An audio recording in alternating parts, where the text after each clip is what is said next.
Graças, paz, queridos, estamos de volta. Esse é o nosso curso Casamento Segundo o Evangelho, nosso terceiro módulo, como superar a crise conjugal. Eu não sei se você está vivendo em crise agora, mas eu quero te dizer uma coisa. Nesse módulo aqui você vai ver como superar se porventura vocês entrarem em crise conjugal, ok? Então, vamos analisar devagarzinho o que Deus quer falar conosco, no nosso coração, para que a gente possa melhorar, cada dia mais crescer, cada dia mais fazer a sua vontade. Vamos lá? Vamos estudar um pouco o que Deus deseja para nós. Vou botar aqui na tela para que a gente possa acompanhar melhor. Vamos lá? Presta atenção. Você já sentiu que seu casamento está apenas funcionando? Está apenas no automático? Tem muito casamento no automático. Tem muito casamento que está apenas de aparência, só funcionando, querido. Tem um monte. O que não falta é casamento de aparência, tá? Tem muitos. Por quê? Não existe mais aquela admiração pelo outro. Lembra? Da admiração que um tinha um com o outro antes de casar, no namoro, sabe? Quando admirou, olhou aí pro maridão, viu ele todo com o peito de pombo inchado, entendeu? Te galanteando, aquela. Lembra? Você se vestia todo, se produzia todo para poder ver ele, para ser notada por ele. E quando um cruzava o olho com o outro, era aquele namoro gostoso. Hã? Muitos casais não têm mais essa admiração. E outra, quando não tem admiração, vai dar consequência para uma outra coisa. O quê? Falta de alegria. Não tem mais alegria um no outro. Casal que não tem mais alegria um no outro, querido. É o que não falta. E quando não tem mais admiração, não tem mais alegria um com o outro, olha, a intimidade quase não existe mais. Não existe direito, já está lá no chão, já está lá no zero praticamente, sabe? Porque já está vivendo de aparência. Mas hoje eu não vim aqui para confrontar vocês assim apenas, mas eu vim aqui trazer soluções no amor, na vontade de Deus, oferecer caminhos para que vocês possam assim vencer a crise conjugal, se porventura vocês entrarem nela, ok? Espero que não, mas caminhos práticos e espirituais que vão ajudar vocês a restaurar, a trazer alegria, mas restaurar a admiração, restaurar a intimidade, o desejo de Deus, para que vocês não estejam apenas funcionando, queridos, mas que vocês possam ter cada dia mais alegria, cada dia mais a admiração pelo outro, cada dia mais intimidade um com o outro, mas que vocês possam ter a restauração de vida. Mas vamos ler a palavra de Deus? Vamos lá. Vamos para a tela aqui para a gente ler a palavra de Deus e a gente guardar assim o desejo de Deus para nós. Clame a mim e responder-te-ei e anunciar-te-ei coisas grandes e firmes que não sabes. Ou seja, Deus, ele está mostrando para nós aqui que vai nos mostrar, vai nos ensinar, vai revelar para nós que existe uma forma de nós entendermos que nós não devemos entrar na crise conjugal. Mas ele vai estar dando sinais, mostrando sinais para nós no dia a dia, na vida corriqueira conjugal. Deus vai estar mostrando sinais de uma crise conjugal no nosso dia a dia familiar, no nosso dia a dia que Deus estabeleceu para nós, que Deus nos abençoou para vivermos a vida conjugal. A primeira coisa é que quando as conversas viram discussões intermináveis, isso é um sinal de crise conjugal, irmãos. É um grande sinal. Vocês não conversam direito, mas até começa a conversar bem, começa a conversar legal, só que começa a discussão, de repente já estão irascíveis um com o outro, já estão se ofendendo, já estão gritando, já sabe, bobear, já está dando tapa um no outro. Tem que tomar cuidado com esse sinal. Esse sinal, ele é importante. Nós precisamos conversar, dialogar e manter o diálogo, manter a conversa em alto nível. Não é fácil, porque às vezes a gente está se achando certo, né? E quando o camarada acha que ele está certo, acabou. Quando a gente se acha que está certo, meu Deus do céu, nem Deus faz a gente, né, entender que está errado. A gente cai no orgulho, e o orgulho é terrível. Não vou falar mais dele lá para frente, mas entenda que conversas que viram discussões intermináveis já é um grande indício, um grande sinal de crise conjugal. Outra coisa também que a gente observa é a perda do desejo, a perda da intimidade conjugal um com o outro. Quando não tem isso mais, isso é problemático. Isso é um grande indício de que vocês estão à beira da falência conjugal. Vocês estão à beira do óbito matrimonial. E tem que tomar muito cuidado com esse sinal. A perda do desejo um pelo outro, desejo um pelo outro, aquele desejo que vocês tinham um pelo outro, pegava fogo. Quando, né, conseguiu um lugarzinho a sós, misericórdia, só faltava se engolir. Lembra disso?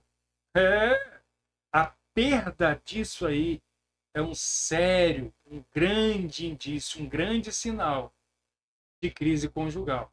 Não estou dizendo ainda falência, mas que já está no caminho do óbito conjugal, está.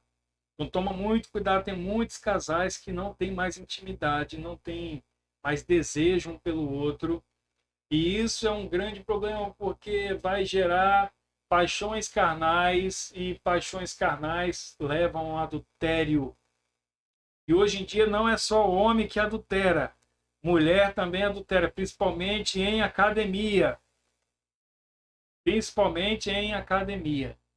Então toma muito cuidado com a perda do desejo um pelo outro.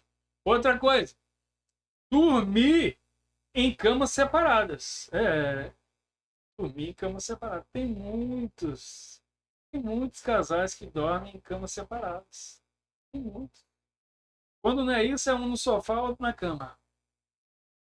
Agora, numa igreja que eu pastoreei, tinha um camarada dentro da igreja que ele era aquele cara que gostava de mudar, gostava de ser, sabe, cara, o dono da igreja. E aí, Deus não deixa nada encoberto. E descobri que ele dormia em cama separada da esposa. E aí, pronto, chamei ele para conversar, ele deu uma de bravo, mas acabou que a gente teve que afastar ele dos cargos porque ele estava em pecado. Ele dormia numa cama, a esposa em outra. E outra, nem se falava direito mais. Imagina ter intimidade. Talvez, de repente, sei lá.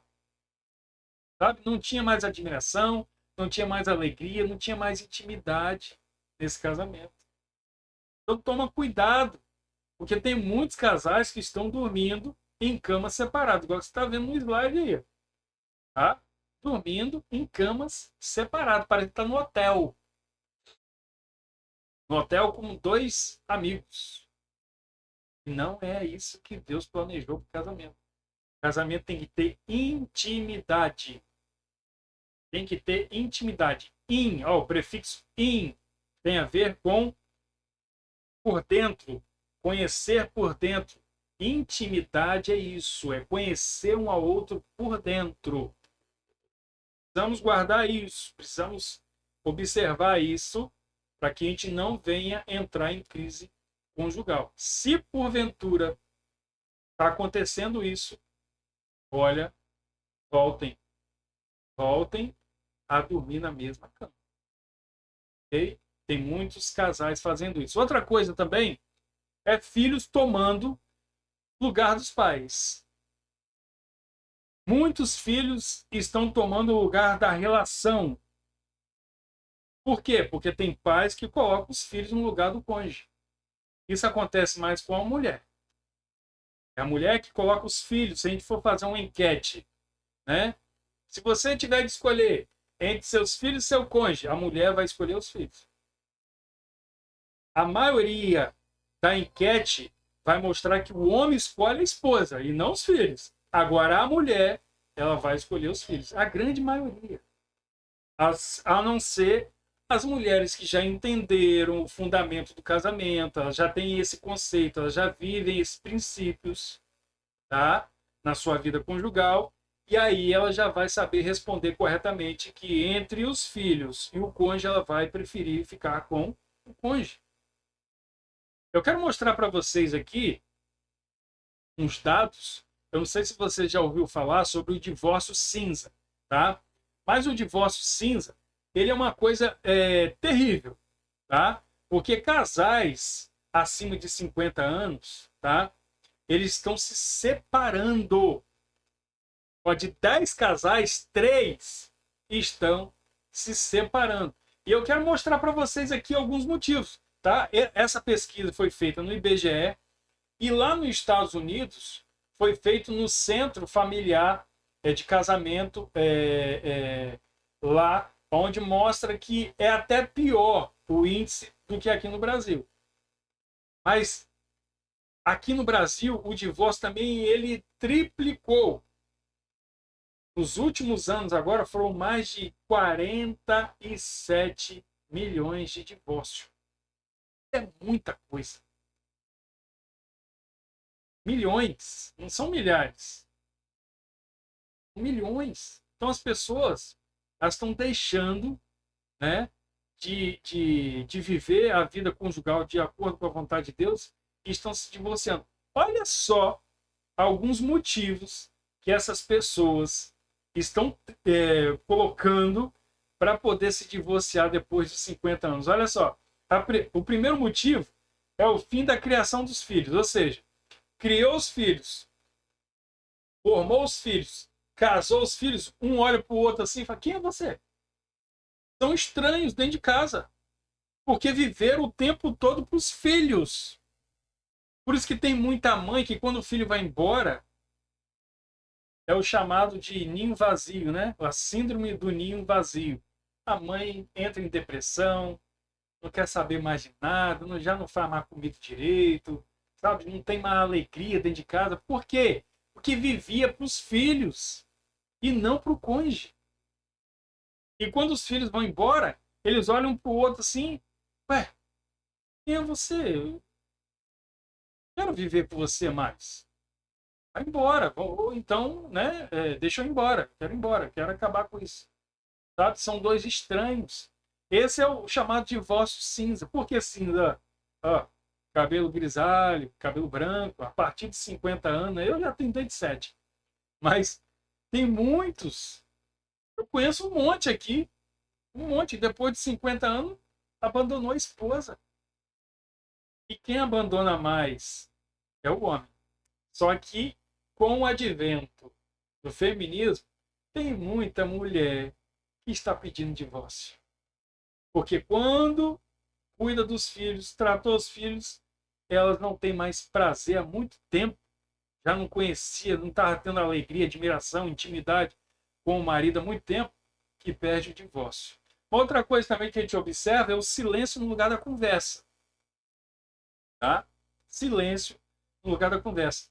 Ao invés de terem conversado quando ficaram chateados, discordaram de alguma coisa, discutiram, tá? Em vez de conversar, ficaram no silêncio. E o silêncio é terrível. Porque, por exemplo, o homem, ele até tem como uma forma de defender a mulher, de cuidar da mulher, ficar em silêncio. Agora, tem silêncio que é desprezo. Tem silêncio que é desprezo. Irmão, irmã, vai dizer que você nunca desprezou um outro com silêncio. Já você ficou chateado, ficou chateada, né? E aí ficou bicudo, bicuda. E aí passavam um pelo outro, todo silêncio. Hã? Vai dizer que nunca. Ah. Então, o silêncio no lugar de conversa. Conversem. silêncio não é necessário. A conversa é no diálogo que a coisa acontece, né?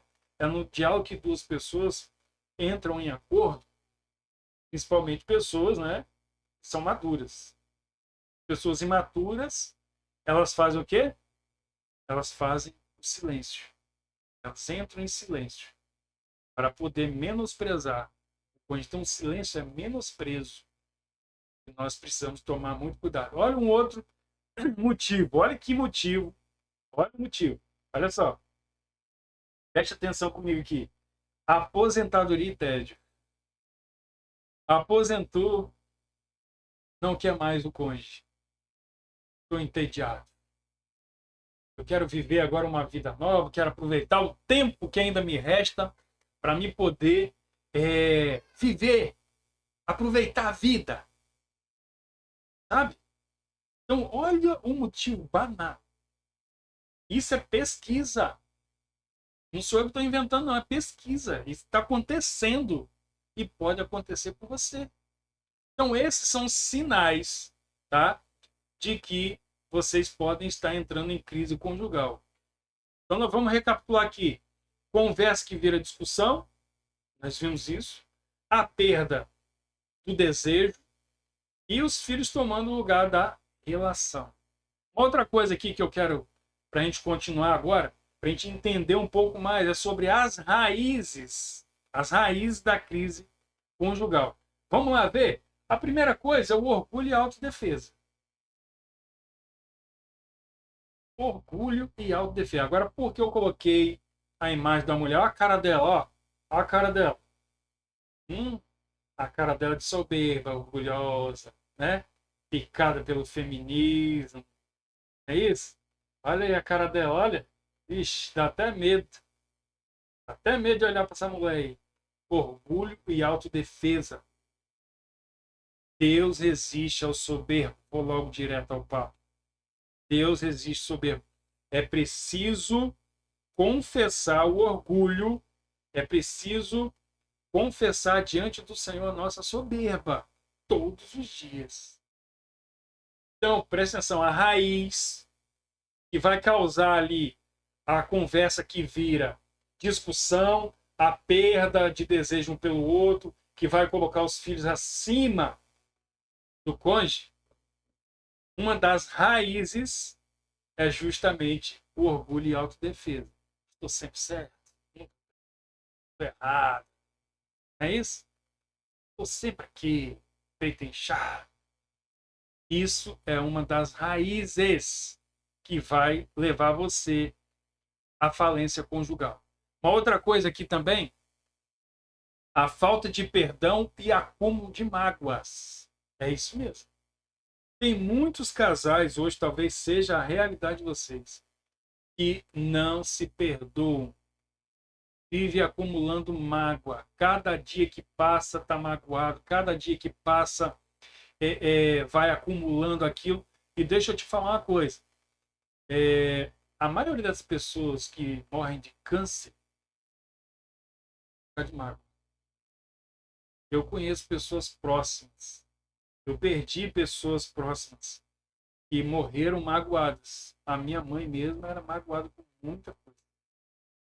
Muita coisa. Morreu de câncer, deu uma metástase, espalhou o corpo. Magoada, machucada. Então, muitas vezes, queridos, a falta de perdão acumula mágoa. E vai virando uma bola de neve, vai virando uma bola de neve, e aquilo vai crescendo, vai crescendo, vai crescendo. Daqui a pouco, crise conjugal, daqui a pouco, separação, falência, óbito conjugal, óbito matrimonial. E aí cai na vergonha, porque é vergonhoso na sociedade. Pelo menos ainda é, né? Ainda é. Então toma cuidado com o orgulho, que é um das raízes que levam à crise conjugal. Uma outra coisa aqui, além da falta de perdão, é desconexão espiritual. Que isso? Casais que não oram junto, casais que não leem Bíblia junto, casais que não buscam a Deus juntos. Tem uma desconexão espiritual grande. Isso é uma raiz que vai gerar tudo isso aí para cima que a gente acabou de falar. É preciso orar juntos, é preciso ler a palavra juntos, é preciso buscar orientação em Deus juntos. Irmãos, vou falar uma coisa para você. Orar é uma coisa difícil. É difícil, eu sei que é difícil, é difícil. E você prostrar a carne diante de Deus é um negócio que a carne fica relutando, daqui a pouco o joelho começa a tremer, começa a incomodar, mas quando a gente vai e impõe, esmurra o corpo, conforme Paulo falava, né? Eu esmurro o meu corpo em prol de Cristo, em prol de fazer a vontade de Deus, em prol de agradar a Deus, a gente vai conseguindo manter o pique, a gente vai aumentando o nosso tempo de oração, mas tem que começar. Casais que são desconexos espiritualmente são justamente os casais que não oram, não leem Bíblia. E aí daqui a pouco tá, que foi que eu errei? Tem assim? Com a boca aberta? Onde foi que eu errei? Não orava, não buscava Deus junto, não tinha temor a Deus. O casal vivia buscando só prazer, prazer, prazer, prazer. Então, a falta de perdão, o orgulho, leva também à desconexão espiritual. É preciso orar. De 7 dias para cá, que vocês estão vendo aqui, assistindo essa aula aqui, de 7 dias para cá, quantas vezes vocês oraram juntos? Quantas vezes vocês leram a Bíblia juntos? Observe aí. Só numa semana. Vou nem dizer um mês, um ano. Observa aí. Examinai, pois assim mesmo. Não é isso que Paulo fala? Examina aí o casamento de vocês agora. Se não está com uma raiz já implantada e crescendo, afundando cada vez mais, ficando mais forte. Serve sim, tá? Uma outra coisa que a gente precisa observar agora é que nós precisamos enxergar tudo isso com os olhos espirituais.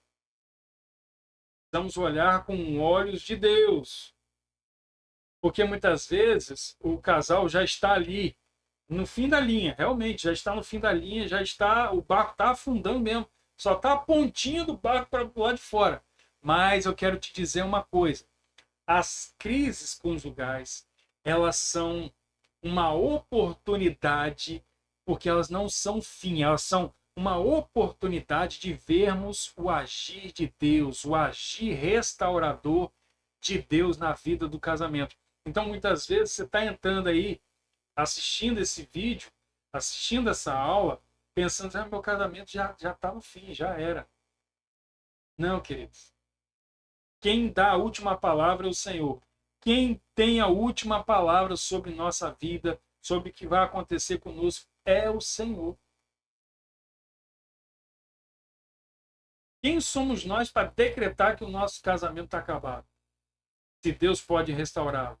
Se Deus tem o poder. Se Deus ama o casamento. Se Deus ama restaurar casamentos que precisam de restauração. Deu para parar para pensar? Deu para entender? O casamento, a crise, não é o fim. Pelo contrário. É onde Deus vai agir. É onde Deus vai trabalhar. É onde Deus vai restaurar. É onde Deus vai fazer reflorescer. Então, creia. Se está em crise, está acabando, está minguando, está dando o último respiro, ainda continue crendo. Coloque nas mãos do Senhor. Clame ao Senhor e responder-te-ei. Não é isso que Deus falou? Te mostrarei coisas grandes. Deus é capaz de restaurar, de mostrar para vocês grandiosamente, com seu poder, com sua boa mão, de restaurar o seu casamento. Então, as crises não são o fim, mas uma oportunidade, um convite para que você possa ver o agir de Deus. Vamos lá para frente? Crises não são o fim, como a gente disse, mas casamento é um campo de santificação. É preciso entender isso com os olhos espirituais. Casamento não é só prazer, irmão. Casamento não é só sexo. Casamento não é só chegar lá, subir as paredes no ápice. Não é só isso. Casamento é santificação. Casamento tem a ver com trindade. Casamento é baseado em como a trindade se relaciona. Então nós precisamos observar esse princípio, isso é a teologia da família.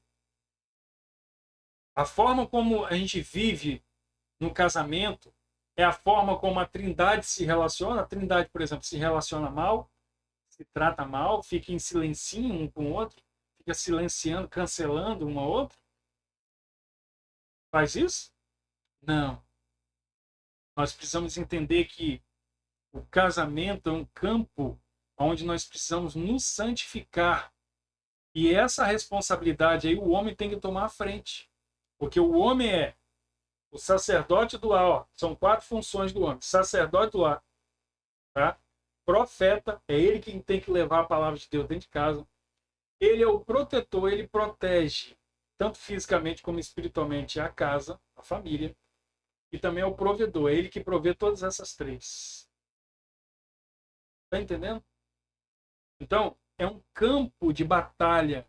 É um campo onde a gente deve se santificar um ao outro. O homem que busca a Deus, o homem que teme ao Senhor, a mulher vem junto, os filhos vêm junto. É Bíblia, está na Bíblia, gente. Tem várias passagens. A Bíblia mostra isso, que quando o homem se converte a Deus, a família vai inteira. Paulo e Silas. O carcereiro fez o quê? Se converteu. O que eu devo fazer para ser salvo? Crer no Senhor Jesus e será salvo tu e tua casa. Ok, eu creio. Agora que eu posso me batizar? Posso. Assim que ele se batizou, a família toda veio atrás. Então tem que começar no homem. Certo? Tem que começar no homem. O homem tem que buscar ter no casamento esse campo de santificação. Ele tem que gerar uma cultura bíblica dentro de casa diária. Agora, se o homem não está tomando a frente, é lógico que a mulher, né, tem que começar. E começar com zelo, começar com amor, começar, sabe, sem ser grossa, sem ser rixosa. Mas a palavra de Deus diz o quê? Que pelo proceder santo da esposa, ela santifica o maridão incrédulo. Se ligou? Então, queridos, o casamento é um campo de santificação. Outra coisa que a gente precisa entender é que o inimigo ele não ataca qualquer casamento. Precisa entender isso também. Quando vocês buscam se santificar no casamento, entenda que o inimigo não vai ficar favorável a isso, não. Ele não vai aceitar de boa, não, tá? Vai ficar tranquilão na dele, não. Pelo contrário, ele vai atacar vocês. Por quê? Porque enquanto vocês não estiverem se santificando, estiverem fazendo, realizando um casamento segundo as paixões do mundo, sem buscar Deus, sem ler Bíblia, sem orar junto, sem buscar o Senhor, ele não vai se incomodar com vocês. Estão fazendo a vontade dele. Agora, quando vocês buscam fazer isso, ele não vai gostar. Por quê? Porque ele sabe que um casamento piedoso, um casamento que busca a Deus, um casamento que teme a Deus, que se submete a Deus, isso vai se tornar um poder grande nas mãos de Deus. Contra ele, contra o reino das trevas. Um casamento que busca o Senhor, ilumina e expulsa as trevas. E aí o inimigo não quer. Um casamento que busca a Deus vai ensinar os filhos a andarem no caminho do Senhor. E aí ele não quer, ele vai atacar o casamento. Então é preciso saber disso. É preciso ter o entendimento espiritual de que isso acontece. Ok? Então vamos lá. Vamos seguir em frente. Para a gente poder entender melhor a vontade de Deus para nós. Como superar agora? Como superar a crise conjugal? Vamos lá para algumas coisas que a gente precisa entender em relação de como superar a crise conjugal. Se vocês estão aí em crise, eu não sei, mas eu creio que se você está fazendo esse curso, é porque vocês têm um entendimento de que precisam melhorar. No mínimo isso, né? Eu quero entender nessa perspectiva. No mínimo, vocês querem melhorar a vida conjugal de vocês. Amém? Então, como superar a crise conjugal? A primeira coisa que vocês têm que fazer é retomem a admiração um pelo outro. Voltem a olhar um ao outro como olhavam antes de se casar, quando estavam apenas no namoro, naquele namoro de olhar, sabe, de estar sempre buscando onde é que tá, onde é que tá, deixa eu ver onde ela tá, e tá, entendeu? Voltem, Deus vai ajudar vocês a restaurar essa valorização. Deus vai ajudar vocês. Então, voltem a se admirar. Mas uma das coisas que vocês podem fazer para voltar a se admirarem é voltar a elogiar. Elogie. Não de falsidade, mas elogie de verdade. Para elogiar, vocês têm que olhar o quê? Os pontos positivos das pessoas, para as virtudes das pessoas, né? Não pode olhar para os defeitos. Não é mentir, mas é olhar para o que ela tem de forte, o que ele tem de forte. Voltem a se admirar. Voltem a escutar um ao outro. Isso vai ajudar muito vocês a voltar a se admirar. Porque quando a gente conversa, né? Eu reparo, quando eu converso com o Luciene e dou atenção, ela fica toda, né? Toda cheia. E é isso, né? Mulher, ela gosta de ser ouvida. Mulher, homem não. Homem, ele fala um pouquinho aqui, acabou, acabou, acabou. Né? Tá tudo bem que você tá passando uma perrenga. O homem, não, tá tranquilo. O homem é assim. A mulher, ela gosta de ser ouvida. Só que mulher também não pode demorar muito, porque o homem ele consegue manter a atenção ali mais ou menos uns 5 minutos. Depois fica, acabou. E outra, o homem não olha olhando no olho. O homem olha, conversa aqui, ó. Batendo martelo, entendeu? Lavando o carro. O homem conversa assim. Tá, às vezes, um com o outro aqui, né? O outro tá aqui falando uma coisa aqui, ele é, sei lá o que, tal, aqui. E ele tá olhando aqui, aí olha assim, né? E olha pro chão, olha pro pé, sabe? E aí o outro, e o que você acha que eu devo fazer? Ele, ó, se eu fosse você, eu fazia assim, assim, sabe? O outro tá escutando, tá bom? Exigindo que o homem fique olhando pro olho, não, porque acontece muito disso. O homem é assim, tá bom? Então retomem a admiração. Uma outra coisa aqui, reavalie o papel dos filhos. É isso mesmo. Coloque os filhos no lugar deles. Cuidado com o divórcio cinza. Ah, mas eu tô novo ainda. O divórcio cinza pode chegar mais cedo. Entendeu? Então toma cuidado. Toma cuidado. Não coloque os filhos acima do cônjuge, porque não é do agrado de Deus. Temos que amar os filhos, temos que cuidar dos filhos, temos que proteger os filhos. Temos, mas nós não podemos colocá-los acima do cônjuge. Bom? Então, eu volto a dizer, vou fazer uma pesquisa entre um homem e uma mulher e perguntar para o homem, qual dos dois você escolhe, os filhos ou a esposa? Ele vai dizer a esposa. Qual dos dois você não consegue ficar sem? A esposa. Agora, se for perguntar para a esposa, qual dos dois você não consegue ficar sem, os filhos ou a esposa? Ela vai dizer os filhos. Toma cuidado. Eu falo isso sempre quando eu estou pregando aí fora. Falo assim, toma cuidado, não coloque os filhos acima do cônjuge. Porque, preste atenção, gente, preste atenção. O cônjuge, você pode ter outros filhos. Você pode ter outros filhos. Você pode continuar tendo filhos, 10, 30 filhos. Mas, quando os filhos vão embora, é a vida deles. Então a gente tem que ajudá-los a crescerem, a se desenvolver, a desbravar. E não ratinho de laboratório preso. Temos que ajudá-los. Porque nós temos que replicar a imagem e semelhança de Deus, tendo filhos? Temos. Mas nós temos também que mostrar para eles como fazer com que a glória de Deus, a imagem e semelhança de Deus seja vista. E é quando ele se desenvolve para fazer isso.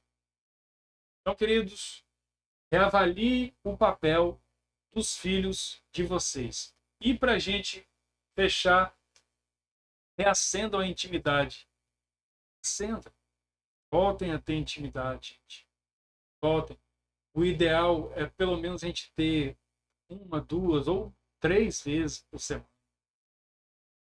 Depende de como vocês estão de saúde. Mas reavaliem, reacendam a intimidade sexual de vocês. É necessário para viver bem, para viver satisfeito. Tá? Reavaliem. Sai daqui agora. Acabou aqui. Faz o seguinte. Vai, toma um banho, os dois. Toma um banho, fica cheirosão. Manda os filhos lá para a vovó. Entendeu? E vai pro Oxis. Hein? Tá bom? Vai pro Oxis, reacenda a intimidade. Arruma a cama, arruma o quarto, sei lá o que vocês. Mas, ó, se toquem. Voltem a se tocar. Voltem a dar os amassos. Fala baixo, senão não sei. Hein? Voltem a se amassar. Não já vai logo pro baque, não. Tá rapidinha. Mulher é a mestre para dizer rapidinha. Porque, deixa eu falar uma coisa sobre a rapidinha aqui, para as irmãs. Tá? Rapidinha é menosprezar o seu. Bom? Menosprezar. Para pensar aí. É menosprezar o seu marido. É dizer para ele assim, eu não quero ter muito tempo com você, não. Bom? E se o maridão se ligar nessa parada, ele não vai querer mais rapidinha, não. Não é negócio de rapidinho, não. É baque. Entendeu? É amasso. Tem que ser assim. Entendeu? Vamos lá, escova o dente, toma um banho. Bora. Bora. Toquem. Se explorem. Em como ter noites inesquecíveis, eu vou mostrar aí algumas questões aí. Toque. Tá bom? De como fazer o negócio lá. Mas no último modo. Mas agora não. Mas aqui, ó. Acabou aqui. Vai pra dentro. Tá bom? Reacendam a intimidade conjugal de vocês. Agora, se vocês estiverem já no último fôlego, né, o barquinho de vocês só está com a pontinha para fora, o resto está todo já afundado. Tá? Se vocês já estão aí prestes a expirar o casamento, eu queria dizer uma coisa para você. Quero que você leia o que está escrito aí. Dá uma lida, o que está escrito aí. Dá uma lida aí. Olha, o Deus que ressuscita mortos também restaura alianças. O Deus que restaura mortos continua restaurando casamentos. O Deus que ressuscita mortos continua ressuscitando matrimônios. Deus é quem tem a última palavra. Voltem a se admirar. Voltem a se tocar. Reavaliem o papel dos filhos de vocês. Voltem a ter admiração um pelo outro. Observe as coisas com os olhos espirituais. Observe as raízes que estão se implantando, que estão crescendo, se ramificando no coração do casamento de vocês. Porque depois, quando virar árvore, já era. Toma cuidado. Mas lembre-se, Deus vai ter o prazer de ajudar vocês a restaurarem a vida conjugal de vocês. Amém? Que Deus abençoe a sua vida, que Deus abençoe seu casamento, que Deus abençoe a sua família e até o próximo módulo, em nome de Jesus.